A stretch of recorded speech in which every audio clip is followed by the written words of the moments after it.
Thothne apisas magarita ok thor tiyo kanyakla kod jopiny tok rutaya, kata kamano James Kiming tiyo maber kod jodak mantiere alwora ne kopogore gi yudo thuolo matelo ne chenro mar gedo mar kanisa mar Kimobo SDA e kar chung' od bura ma Mount Elgon, kaunti ma Bungoma. Kaluwore gi Kiming manotiye bad migawo mar obila kuom higni mohewo 25, nobedo mayot kuome tiyo kanyakla kod jopiny ahinya bang' kanisa mar Kimobo dwaro mondo mi otelie gedo mar kanisa no. Koro jiwo apisas mondo mi oluw ranyisi mare.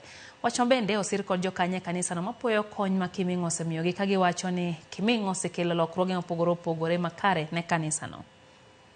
Mingi askari anaporitaya kuna ile tamira kwamba askari si mtu anakubalika kwa jamii. Wengi unajikuta wamejiunga na kikundi kibaya kwa sababu maisha imekuwa magumu. Vile ulikuwa kazini, marupurupu sangine ulikuwa unapata kwa kirahisi, umekuja nyumbani maisha imekuwa ngumu. Unaamua tu kuingia kwa vikundi wale wabaya.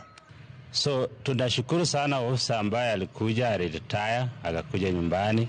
Alipokuja nyumbani washirika wakaona ya kwamba ako na talanta. Akapewa nafasi ya kuwa kiongozi, kuwa mwenyekiti.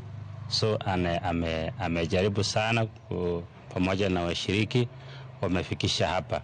So tunasaidiana tuone ya kwamba kanisa hili la Kimobo Seventh-day Adventist iweze kukua nzuri.